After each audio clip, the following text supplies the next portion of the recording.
What's going on, everybody? Welcome back to JJD TV. I'm your host Josh, and today we're coming at you with a very interesting episode. I'm sure you guys are familiar with Tactical Manager. He has been on our channel quite a few times, and we've been obviously over on his as well. And today we wanted to have him on because Tactical Manager and I actually started YouTube, honestly, at right about the same time. I think he started about a month before I did, and we got to know each other through YouTube, honestly, and been kind of building our channels together. So it's kind of nice having him come on our channel, and he actually came up with a pretty amazing little series on his channel, which I will explain once we get in with him. So I just kind of wanted to kind of grab that little series and find out a way to connect it to the two so we can have a fun episode here for you guys. So I really hope you guys enjoy it, and we'll get into the episode now.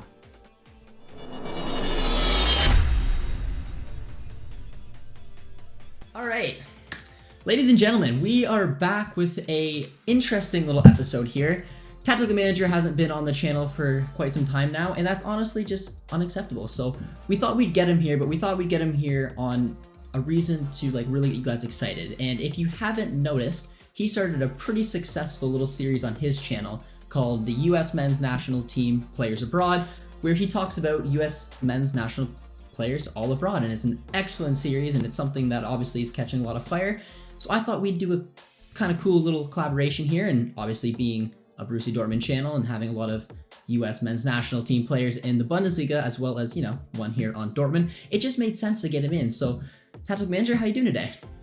I'm doing good. I was hiding a little bit from the channel because I said Dortmund was going to win the Bundesliga and you guys couldn't win a game for your life. So I was hiding, but then you guys decided to beat Leipzig, and I thought it'd be fun to come back. There we go. Makes sense. Makes total sense. But yeah, we're gonna talk about U.S. men's national team players in the Bundesliga today, right? We are, and not only the Bundesliga, but the Bundesliga 2, I guess a little bit of the 3, Germany, wherever it may be, but primarily in the Bundesliga. So, do you want to tell us just quickly a little bit about your U.S. men's national team series, though, because it's honestly picking up a lot of traction. It's very impressive. I can, yeah. If there's any Americans, obviously, if you're not American, you probably wouldn't care about this series at all. But pretty much every week on Monday, I just do a quick episode around 15 minutes, not too quick, it's 15, it's kind of long for YouTube, where I update on how the main players of the United States do abroad. Roughly, usually I go around 20 players, and I briefly talk about 5. And that's pretty much it. Just trying to summarize it to everyone, because not everyone can keep up with all these guys. So just try to do it super quick. But you should do something like this for your channel on Dortmund or the Bundesliga.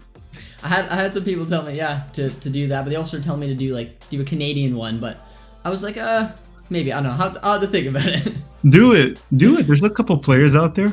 Yeah, I mean, the most popular Canadian right now is actually playing in the Bundesliga, so, it is what it is. But let's get started then. So, Tactical Manager, you got a list of about 8 players, I believe, that you're going to talk to that, I'm very excited to hear this list because I am not fully aware of all of the Americans. I know that there's a ton of Americans that do play in the Bundesliga. You also had a nice episode explaining why there's a ton of Americans in the Bundesliga, but I'm going to get you started. So start with the list and let me know who's number 1. Okay, and since I'm not in my channel, because in my channel, when I do ranking videos, everyone hates on me, but this is not my channel, so I don't care. I'm just going to they're ranked. So yes, if I put one guy ahead of the other, I'm saying he's better. And if you don't agree with me, you're going to get pissed off.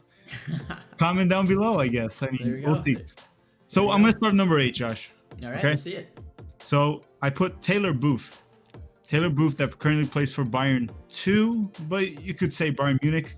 Either way, Obviously, if you want to know more details on him, maybe we should get George here eventually to explain a little more. But he's just a central midfielder, very good at distributing the game, very talented. He does have a brother, Zach Booth, which I believe Zach was at Bayern at some point, but he went to the Premier League. I don't know if he's there anymore, but Taylor Booth's the one we talk a little bit more. And pretty much that's all I had to talk about him. I don't have much to say about him because he doesn't play in the Bundesliga. I haven't watched him as much. I've watched a couple highlights, but he's one of those center mids that distributes the game, and hopefully he can break out for the Bayern team eventually, like Musiala. They played together, by the way. They played together, Musiala and Taylor Booth. But if we want more details, let's get George here. Yeah, I'm assuming then maybe he was on that impressive Bayern team last season that got promoted. I heard of the name a little bit, but not being a big Bayern fan, I don't know crazy much about him, but he sounds like a young promising player playing for Bayern Munich, so respectable to be on your list. And obviously, as the list goes on, they become more famous. And I'll go to number 7 right now. This one will take a little longer to talk about. And this one you know. Number 7 is Julian Green. Julian Green, yeah. He does play for Firth. Firth. How do I say their name? Oh gosh, Girth. I don't even. Okay, so in my channel, every time I do the U.S. men's national team abroad, I pronounce something wrong, and for some reason, everyone doesn't talk about the video. They just try to teach me how to pronounce it properly. This one, I haven't been able to get it right. But Julian Green is currently playing at the Bundesliga too. Obviously, he was super hyped a couple years ago. When he was at Bayern, he was the next big thing for the United States. Never turned out that way. He kind of seems like he's always at Bundesliga too, right? He kind of switched around teams there. But he's doing very well this season. Firth, or whatever his team's name is.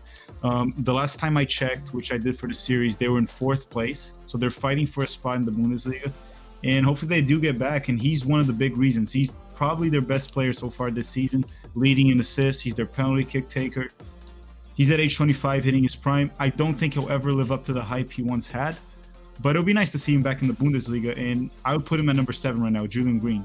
He deserves to be in the Bundesliga. Yeah, and I am familiar with Green, obviously, from his time at Bayern. He's been bounced around a few Bundesliga teams in the 2nd and 1st division. But like you mentioned, I mean, it's good to see him back on his feet. I haven't been following him too much this season, so I didn't know that he was doing as well as he did. But it's nice to see someone who looked to me maybe kind of turning out to be a bust actually kind of sounds like he's turning around his career and helping his team promote for the Bundesliga. So that's honestly fantastic. Yeah, and some Americans were even asking to have him back in the U.S. men's national team eventually. I wouldn't go that far yet. No. He's playing in the lower league, but who knows? You never know. All right. Respectable on number 7 there. All right, now all the ones left, let me look at my list here. All the ones left now you're going to be super familiar with. Okay. The next one, which is number 6, is Chris Richards. Chris Richards, yep. So Richards, it's more of a potential than actual playing because he barely plays for Bayern. But we also did a video about him. I think you remember our channel about him, going more into detail. But I can talk a little about Chris Richards.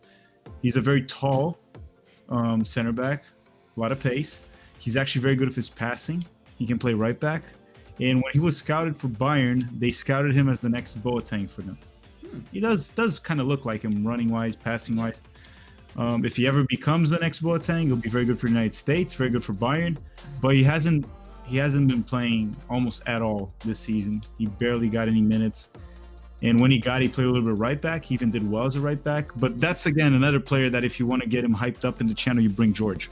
Yeah, well, and saying that he's going to be potentially turned into a right back, it makes sense for Bayern right now because in that Bayern team, they're by far their weakest position is their right back position. So I mean, if you're able to transition him into a right back, it might be key down there. But when he did get those minutes playing right back this season, I heard a lot of positivity about him, and obviously followed him a little bit more from that on. So it's seeming like he's got a decent career in the Bundesliga.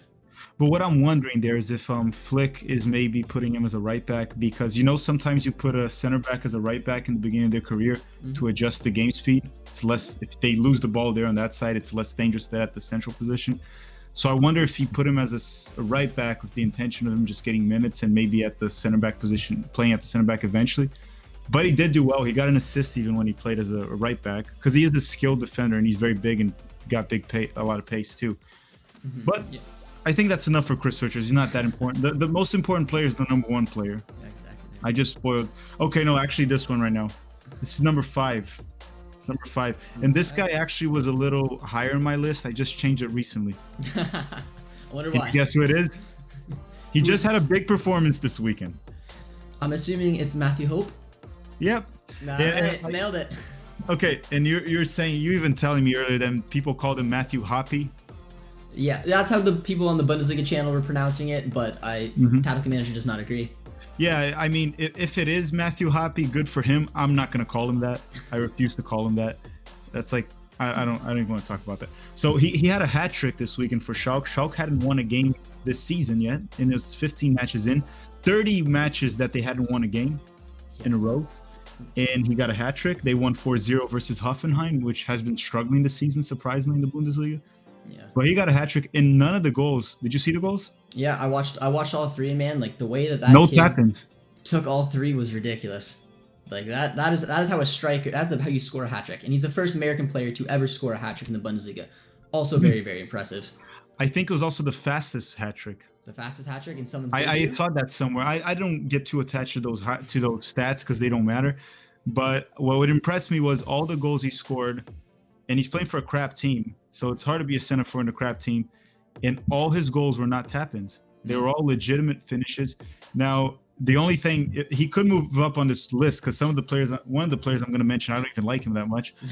But I need to see Matthew Hope being more consistent too, because he didn't get many minutes this season. And the last 3 games, I believe, he started, or last 2 games. And then there was this big game right now. But before that, he was doing okay. But then he had this huge game this weekend.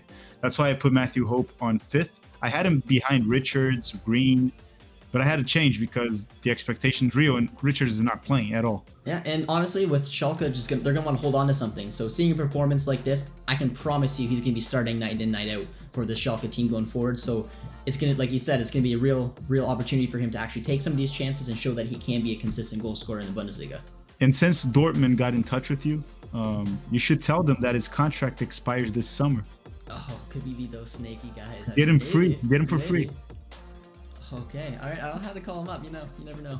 Now I'm at number 4, Josh, and I mean, I had to put him number 4 because he plays in a consistent base. He's a starter. He's been in the Bundesliga forever, and it's John Brooks from Wolfsburg. He played for Hertha Berlin. Now he's at Wolfsburg. He's not my favorite center back. USA fans say, "Oh, he's not really that good." He's a liability a lot of the times, but I have to put him on 4th. He plays 90 minutes every game for Wolfsburg. He's not the worst, too. I'm being a little too harsh on him, to be honest. But I don't know. What are your thoughts on John Brooks? I mean, I like John Brooks. Like he said, he's been a consistent performer in the Bundesliga for almost like 7-8 years now. I mean, he was a starter at every club he's been at, and he's playing on a Wolfsburg team that is competing in the Europa League, that are competing for a Champions League spot right now. So it's hard to go against him, but I do hear people say that he can be kind of inconsistent. I don't watch Wolfsburg like every single week, but from what I've seen him play, he's a relatively solid center back, and I think he deserves to be relatively around the 4th, 5th spot. I can't go with that. I have issues with him because I don't trust him, man. But let's skip. I don't even want to talk about John Brooks. Now I'm going to talk about this guy here, Mr. Versatility. You guys played him this weekend. Tyler Adams. He's pretty much Will Smith. He can do anything. He can play comedy, action, drama, horror. He's Will Smith of soccer or football in your channel too, because a lot of people are probably international. Jack of all trades. Tyler Adams, number 3. Yeah, I really like Tyler Adams. I really do. He was playing as kind of like a right wing back, right mid for this game against us on the weekend, which I thought was a little surprising because I think he's better, honestly, more as like a center defensive mid, center mid. But he's such a young, talented player coming from obviously the States, and I think he's going to be a big player for you guys in the future when it comes to your U.S. men's national team competing for a World Cup. Mm-hmm. Well, he is better as a holding midfielder. I agree with you on that. But he does just fine as a right back, right mid, right wing back. And I even talked about this. He could do well on the 3 defender system playing as a center back for a cover because he's very quick, presses a lot. So even on that, I haven't seen him play like that at Leipzig. I don't know if he has. I don't think he has because they have a lot of center backs at the moment. I think it would work. He's versatile, great defender. Lacks a little bit on offense, to be honest. Not the most skilled player, but that's not a problem. So he's number 3. Now number 2, I was in between these two, but I kind of wanted to put Josh Sargent as number 2. And the reason for that is I know how hard it is to play for a crap team when you're a center forward. If you're a center back and it's a crap team, you get a lot of action in the back, so you can show if you're good or you're bad. Goalkeeper, defenders, midfielders. But if you're a center forward, the ball just never gets there, or when it gets there, it's not on the best way. It's just bouncing around. And he's been the games I've watched, he's done what he could. He has a very good hold-up game. I say this at the channel all the time. He holds the ball well. He passes it well, distributes. The ball just never gets there, so he can't really perform. And that's why he's getting the interest. I don't know if the viewers from your channel know. There's Premier League teams interested in bringing him next season, and I think he will leave Werder Bremen. And he does have quality for that. So that's why I put Josh Sargent as number 2. But he better watch out for Matthew Hope, though. Yeah, I mean, like honestly, like when it comes to Sargent, I totally agree with you when it plays for a team that's obviously not in the top half of the table, because his stats don't really reflect what he does on the pitch. Werder Bremen has a lot of issues scoring goals from this season, even obviously last season. So when you just look at pure numbers, it doesn't like catch your eyes. I mean, Matthew Hope's one game pretty much almost got him caught up with where Sargent's goal tally's at right now. But I do think there's a lot of talent there. I think that he's a very energetic player. So I do think he's one for your guys' striker position. But I do agree, Matthew Hope could be right there, so he better watch out. Mm-hmm. He needs to score goals, and Sargent, Doesn't seem like that's his priority. And now number one, the only reason I put this guy number one is because I wanted to get more subscribers to my channel, and I knew it would work here. I'm just bribing you guys at this point. It's Giovanni Reina. I had to put Giovanni. Okay, it wasn't to get more subscribers. Let's be honest. Right now, the America's in the Bundesliga. He's the most talented one. He's the highest rated prospect. He's having the best season out of these players I mentioned too, to be honest. I think he has like 5 goals already, 6 assists. He's 18 only. He starts for Dortmund. The other players we mentioned, Sargent starts, but his team's terrible. Dortmund's a good team. Leipzig, Adams doesn't start consistently. Brooks starts, but Wolfsburg's not that great of a team. Well, actually, Wolfsburg is an okay team. Hope just started. Richard doesn't play Green. So he has to be number one, Giovanni Reina. And obviously, you agree with that because it's true. And obviously, you agree with that because he plays for your team. Yeah, I mean, like he's such an impressive kid, man. Being a U.S. men's national team fan, you guys must be so excited seeing not only Pulisic turn into what he is, but now you got Gio Reyna coming up. And I mean, I personally think he plays best as a number 10, but we have a lot of number 10s on our team right now, which is, you probably noticed he's playing more out on the wing. I was a little skeptical about that, but he's proven that he can still have an impact playing out on the wing. He links up well with Royce, with Holland. So I can't be more impressed with what the kid's doing. I think he's just gonna get better and better as he gets a little bit older and more mature, and we got him tied down to a long-term contract, so very excited about that as well. Well, I think he's gonna play for the U.S. men's national team as a winger too. You think so? I think so. Yeah. Based on what we saw from Berhalter last time, he's gonna put 3 midfielders there that just press, and he's gonna put Reina on one wing, Pulisic probably in the other one, and then most likely Sargent at some, or depending Matthew Hope. I don't know that, but I think Reina will play as a winger, so maybe that will become his position. And it's looking like that. I didn't know if he quite had the speed. I thought he was better on the ball than he would be with like in those kind of winger type positions. But I mean, he is proving me wrong. He had a beautiful goal, even though we got smacked against Stuttgart. But he was playing on the left wing, had a beautiful takedown, showed his speed, showed his finishing. So I definitely think that there's potential for him to go on the wing. But I personally think in Dortmund, his future is going to be ending up back in the middle, just because I think when Royce goes into a few more years down the line and can't no longer play regularly like that, I think that Gio's gonna be your guy there. Or you guys will sell him. No. Don't say that. But no, that's a great list. I can't say I knew like everything about all those players that you were touching on. I was very familiar with Green. I wasn't familiar, I'm not gonna lie to you guys, I was not familiar with Matthew Hope until he scored the hat-trick. But Tactical Manager was. So Tactical Manager was going to have him in the original list. If we were supposed to get this episode out last week, so we got to give him a shout out to Tactical Manager because he had Matthew Hope on this list before he even got the hat trick and proved what an amazing, obviously, hat trick it was. And of course, he's got Gio number 1. So I mean, that's why he's trying to bribe you guys. So you might want to go over there and give him a sub there. But I really did enjoy the list. Tactical Manager, anything else that you want to add for this little No, just in my defense, on picking Gio Reyna number 1, before I ever even knew Josh or came in this channel, I did pick Dortmund to win the Bundesliga. So he did. I wasn't bribing. Gio Reyna's number 1 on the list because he deserved it. He did, and Tactical Manager likes the self-given king of predictions, so there is a title race back on though, so you never know. Dortmund jumped back in, so your king predictions still maybe they're gonna win the Bundesliga. I'm sticking to that. I didn't change my mind yet.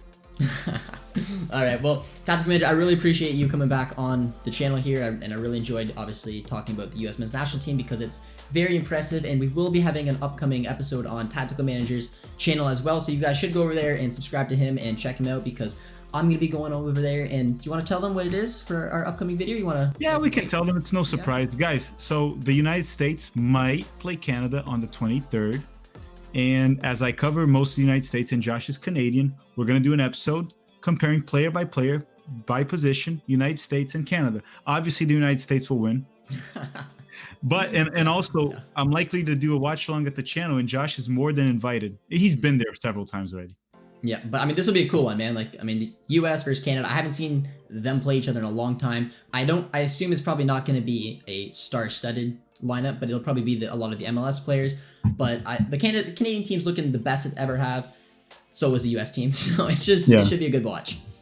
But it'll be a great game, but it is only a domestic camp, so we'll be just MLS players, I think, for both teams. Yeah, that's what I was thinking that too. But either way, I still be excited. There's a lot of good Canadian talent in the MLS as well. Obviously, there's a ton of American talent, but I am really excited to do that as well. So Tactical Manager, again, I can't thank you enough for coming on the channel, guys. So go over to his channel, check him out, definitely subscribe, and obviously if you're new around here, be sure to comment, like, and subscribe, and we will see you next time.